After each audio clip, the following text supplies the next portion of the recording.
much vs many, much।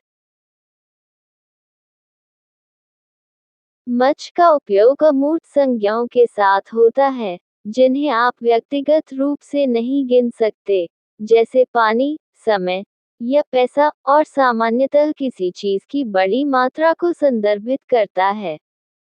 Examples: How much sugar do you want in your tea?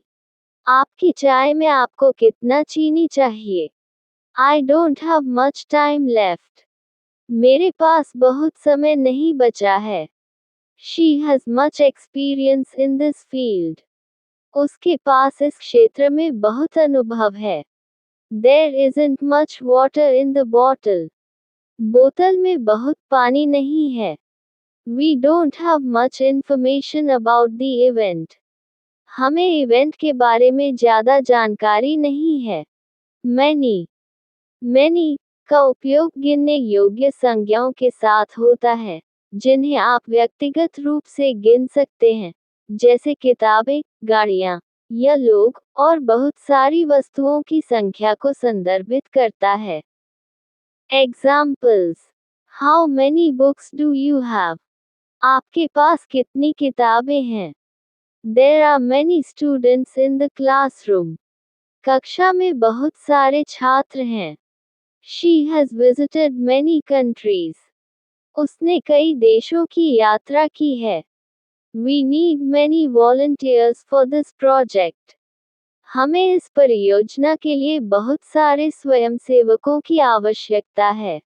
There aren't many options available. उपलब्ध विकल्प बहुत सारे नहीं हैं। 2. Some vs any.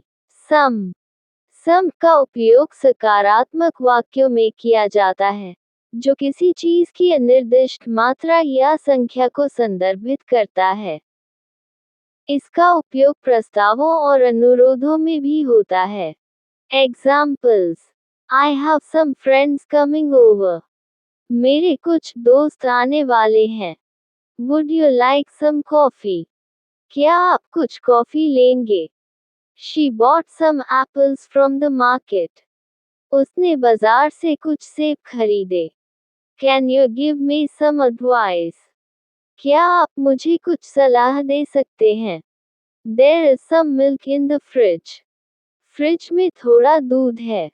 Any का उपयोग नकारात्मक वाक्यों और प्रश्नों में किया जाता है, जो अनिर्दिष्ट मात्रा या संख्या को संदर्भित करता है, अक्सर यह संकेत देते हुए कि शायद कुछ भी नहीं हो। Examples: Do you have any questions? क्या आपके कोई प्रश्न हैं? I don't have any money left. मेरे पास कोई पैसा नहीं बचा है। Are there any apples in the fridge? क्या फ्रिज में कोई सेब हैं? She didn't make any mistakes. उसने कोई गलती नहीं की। We don't have any information about the delay. हमें देरी के बारे में कोई जानकारी नहीं है। 3. In vs on vs at in का उपयोग किसी स्थान के अंदर या किसी समय अवधि के भीतर होने को संदर्भित करने के लिए किया जाता है। Examples: She is in the room. वह कमरे के अंदर है। I live in India. मैं भारत में रहता हूँ। He will arrive in the evening.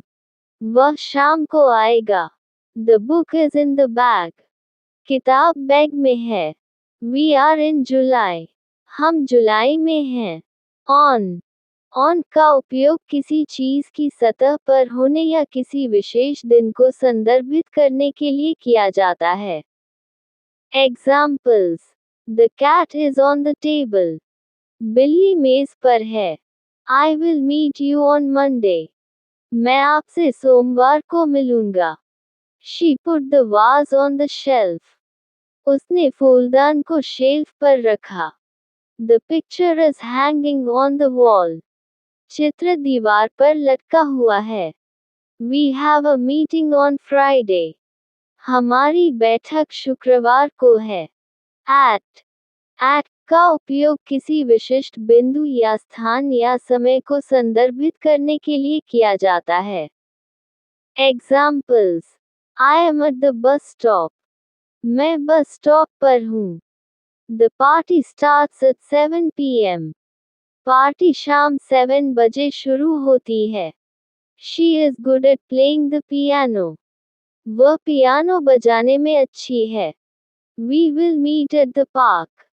हम पार्क में मिलेंगे। He arrived at the airport early. वह एयरपोर्ट पर जल्दी पहुंच गया। A lot vs. Lots. A lot. A lot का मतलब होता है बहुत सारी मात्रा या संख्या। इसका उपयोग सकारात्मक और नकारात्मक संदर्भों में किया जा सकता है और इसे गिनने योग्य और गिनने योग्य संज्ञाओं दोनों के साथ इस्तेमाल किया जा सकता है। Examples: I have a lot of work to do. मेरे पास करने के लिए बहुत काम है। There were a lot of people at the concert. Concert में बहुत सारे लोग थे। She eats a lot of fruit. वह बहुत सारे फल खाती है। He speaks a lot during meetings. वह बैठकों के दौरान बहुत बोलता है। They have a lot of fun together. वे एक साथ बहुत अच्छा समय बिताते हैं। Lots. Lots का अर्थ भी a lot की तरह ही होता है और इसे अनौपचारिक संदर्भों में उपयोग किया जाता है। इसका मतलब होता है बहुत सारी संख्या या मात्रा। Examples: There are lots of apples in the basket. टोकरी में बहुत सारे सेब हैं। She has lots of friends. उसके बहुत सारे दोस्त हैं। We have lots of time to finish the project. हमारे पास परियोजना को पूरा करने के लिए बहुत सारा समय है। They saw lots of interesting places during their trip. उन्होंने अपनी यात्रा के दौरान बहुत सारी दिलचस्प जगहें देखी। He did lots of research for his paper. उसने अपने पेपर के लिए बहुत सा शोध किया। 2. Few vs. A few vs. The few. Few का मतलब होता है कुछ, और यह आमतौर पर नकारात्मक अर्थ में इस्तेमाल होता है। ये संकेत देता है कि संख्या अपेक्षित से कम है। Examples: Few students attended the workshop. Workshop में कुछ ही छात्र शामिल हुए। There are few options available. उपलब्ध विकल्प बहुत कम है। Few people knew about the surprise party. कुछ ही लोगों को सरप्राइज पार्टी के बारे में पता था। Few restaurants are open late at night. रात के समय बहुत कम रेस्टोरेंट खुले रहते हैं। There were few volunteers for the event. Event के लिए बहुत कम स्वयंसेवक थे। A few का मतलब होता है कुछ, लेकिन यह सकारात्मक अर्थ में इस्तेमाल होता है। ये संकेत देता है कि संख्या पर्याप्त या स्वीकार्य है। Examples: I have a few ideas for the project. मेरे पास परियोजना के लिए कुछ विचार हैं। She bought a few gifts for her friends. उसने अपने दोस्तों के लिए कुछ उपहार खरीदे। We need a few more days to finish the task. हमें काम पूरा करने के लिए कुछ और दिन चाहिए। There are a few people waiting outside. बाहर कुछ लोग इंतजार कर रहे हैं। I have a few questions about the instructions. मेरे पास निर्देशों के बारे में कुछ सवाल हैं। The few का मतलब होता है कुछ विशेष, और यह एक विशिष्ट छोटी संख्या को संदर्भित करता है जो किसी न किसी तरीके से महत्वपूर्ण या उल्लेखनीय होती है।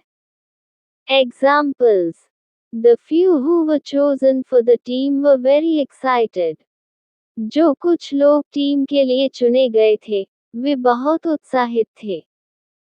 The few options we have are all very expensive. हमारे पास जो कुछ विकल्प हैं, वे सभी बहुत महंगे हैं.